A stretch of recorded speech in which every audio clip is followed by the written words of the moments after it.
Welcome, everybody, to today's presentation of Pacer's Integrative Behavioral Health. We are continuing to talk about living with borderline personality disorder. Today, we are talking specifically about vulnerability prevention and validating environments. I am your host, Dr. Dawn-Elise Snipes. So let's talk first about creating validating environments. When we live in an environment where someone has borderline personality characteristics, or if we have borderline personality characteristics, the environment may be very invalidating. We may regularly feel like we're being told that our feelings are not correct, that our feelings are overblown, that our thoughts are wrong as well. So when we create validating environments, one of the things that we're doing is creating safety. And when we feel safe, it reduces our stress, which frees up energy so we can deal with life on life's terms. I made the analogy yesterday of thinking about yourself kind of like a pressure cooker. And when there is already heat on the pressure cooker, it doesn't take near as much to blow the top off as it does when there is no heat in the pressure cooker.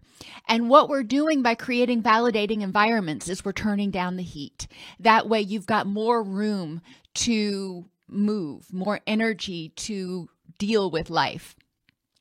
How do we create safety and validating environments, though?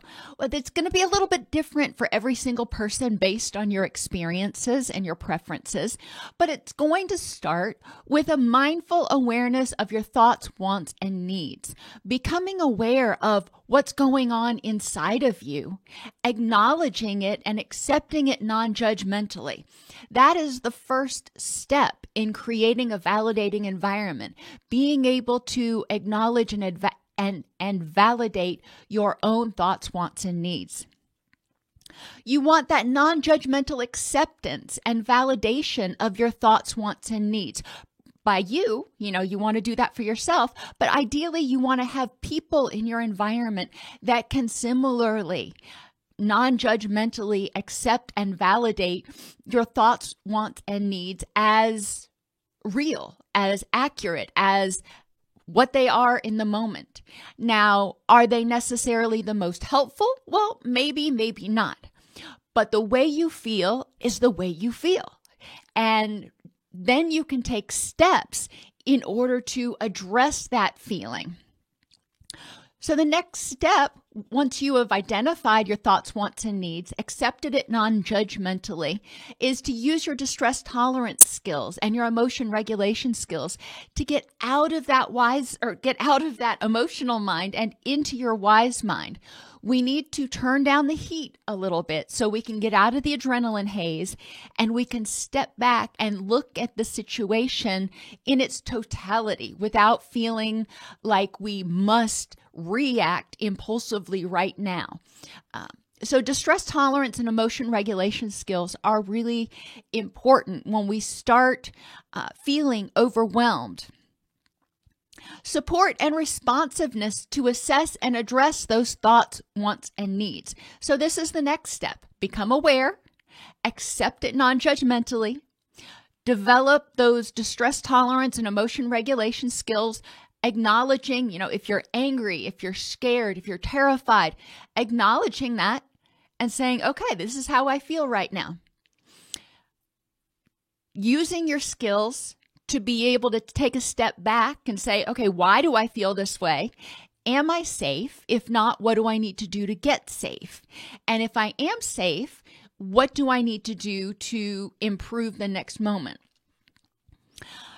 Which is where we come to support and responsiveness. We need people to be supportive, and sometimes we need them to help us, take that next step to be responsive, to figure out, okay, what can I do to improve the next moment? Some tools that can be helpful include examining the facts for and against your feelings and urges in the present context, And that is so important in the present context. What was threatening or devastating or even true in another relationship or at another point in time may not be accurate in this situation, but you're projecting stuff from the past onto this situation. Now, you may be perceiving it 100% accurate, but you may not be, which is why it's important to be able to step back and evaluate, are my thoughts, feelings, and urges valid, accurate, and helpful in this present situation? And, the answer is yes, they're valid, but are they accurate and helpful? Explore how past events shaped your automatic reaction to present events. So maybe you're in a relationship with somebody and they've started being more withdrawn lately, and you start having a whole lot of anxiety about that. It's important to look at what's going on in this situation in this context at this time. Maybe in prior relationships that indicated that your significant other was cheating on you, getting ready to leave, whatever. Okay. Is that true in this relationship? What are the facts supporting that in this context? What other explanations might exist for your partner's behavior in this context? They could be acting withdrawn or seeming withdrawn because they're exhausted, because they're working on a new project at work or something. So it is important to examine the facts in the current context and recognize that past events we often project those onto current events in order to help us anticipate what's going on, but it's not always accurate. We don't want to hold people responsible for the actions of others in our past. We can learn from that. We can use that to rule out situations that may be less safe, but it is important to judge each situation on its own merits. Once you've determined what's going on in this present context, then identify helpful responses. What things could I do to improve the next moment and help me move towards the life that I want and being the person that I want? And that can be really challenging if you're in that emotional mind, if you're in that adrenaline haze, which is why it's so crucial to be able to use your distress tolerance skills to step out of that a little bit, to down-regulate and get into your wise mind.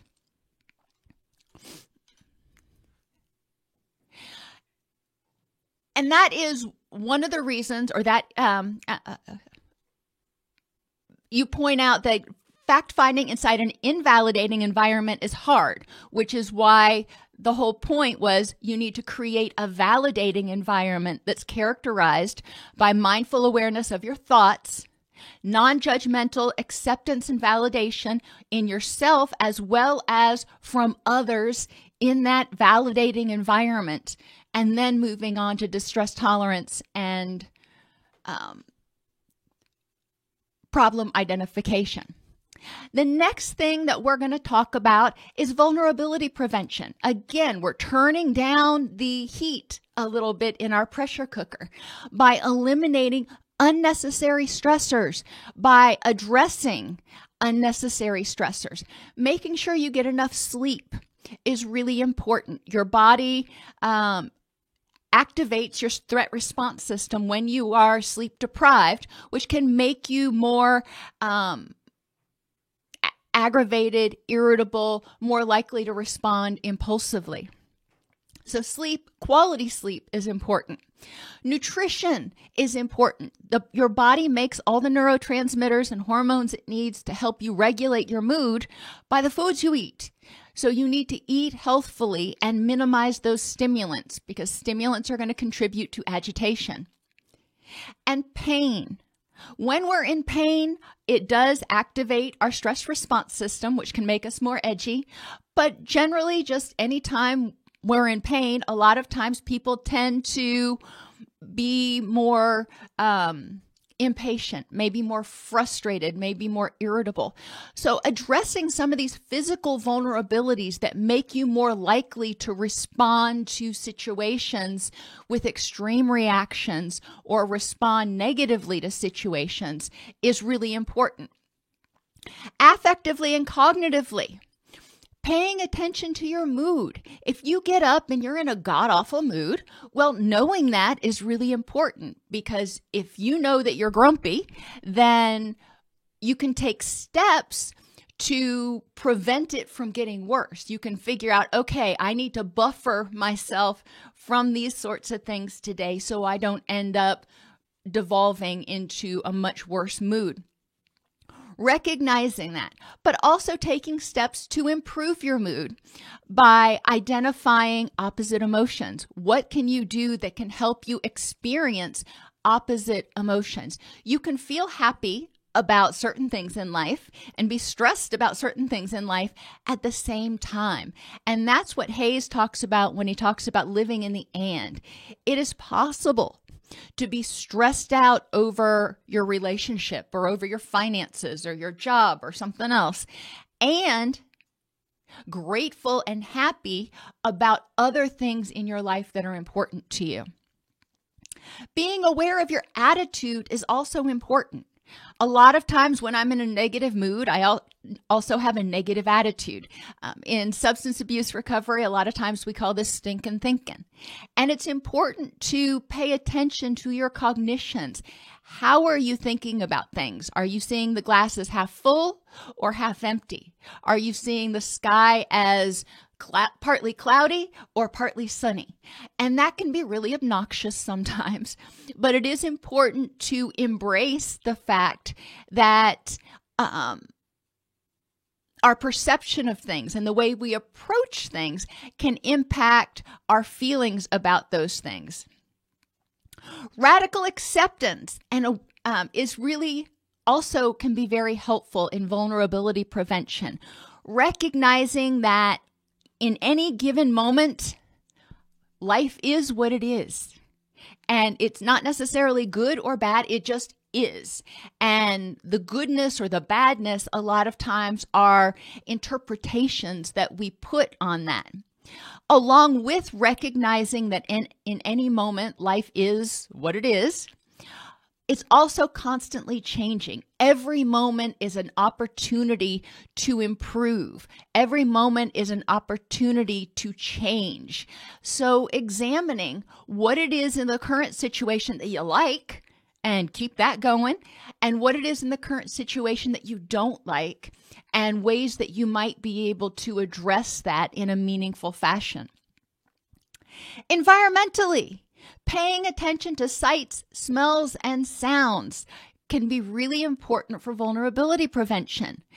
Look at your environments at home, in your car, at work, and identify sights, smells, and sounds that may trigger distress, anxiety, grumpiness, grief, depression, any of those dysphoric moods.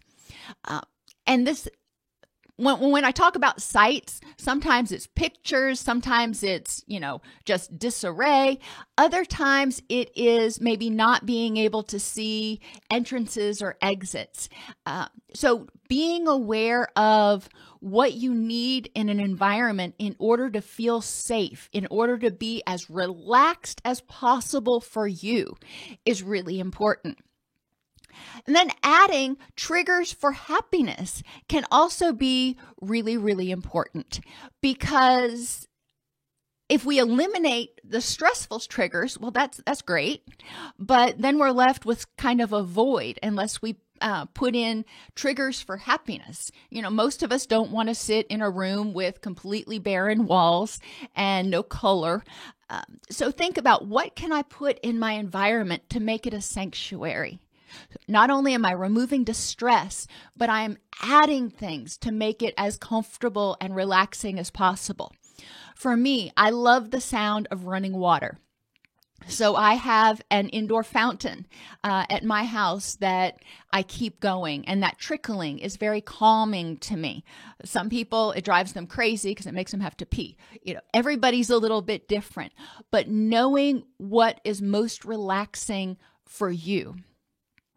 And relationally, identifying what you need in your relationships to feel supported, accepted, and safe. And this goes back to creating that validating environment. If you don't know what you need, then you're going to have a hard time creating a validating environment. And when you're in an invalidating environment, it's very stressful. So you're going to have that underlying current of negative energy going on. So reflecting on what do you need from other people to feel supported, accepted, and safe. What do you need them to do? And what do you need them to not do?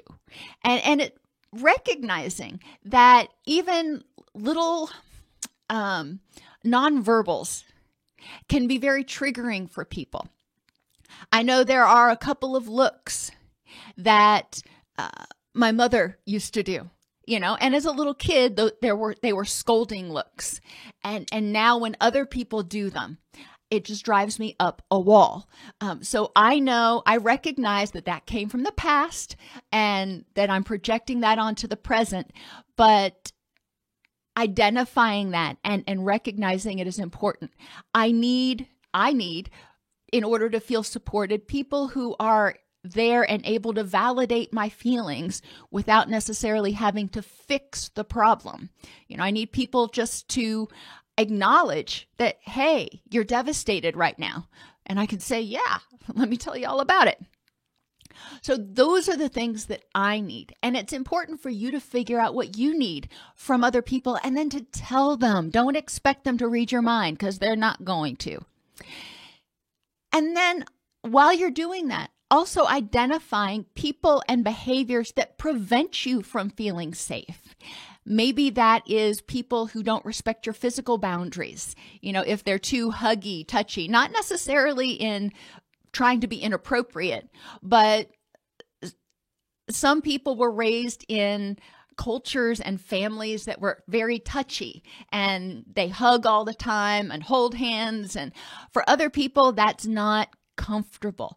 So understanding what types of behaviors from other people prevent you from feeling safe, what characteristics in other people prevent you from feeling safe, and then addressing some of those things.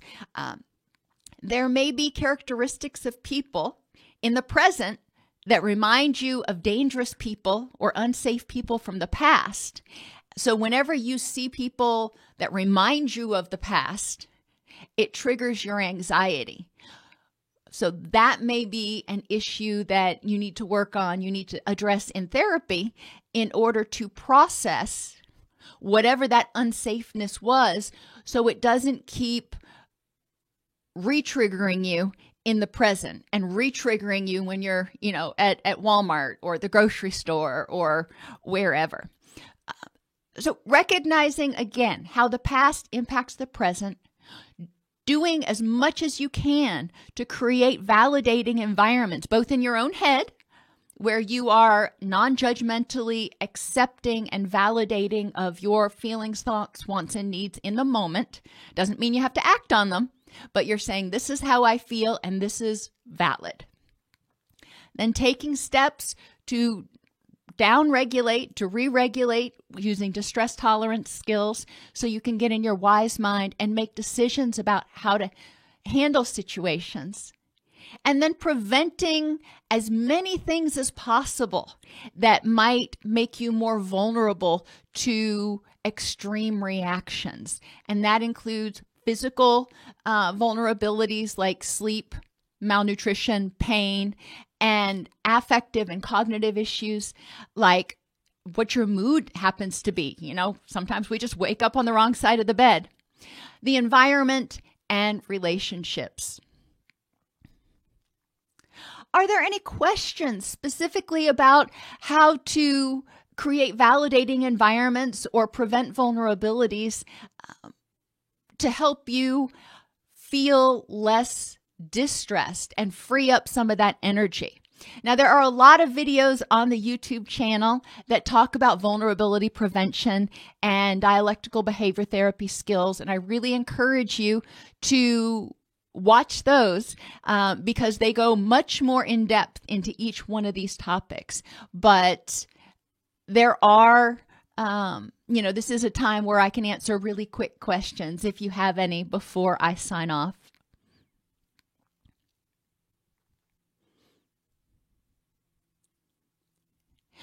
Alrighty, everybody. Well, thank you for being here today. I really appreciate it. Please, if you haven't already done it, remember to subscribe and click the like button and share this video. And I will see you tomorrow. Next week, we are going to be talking about all things cannabis and CBD and mental health. Have a great day.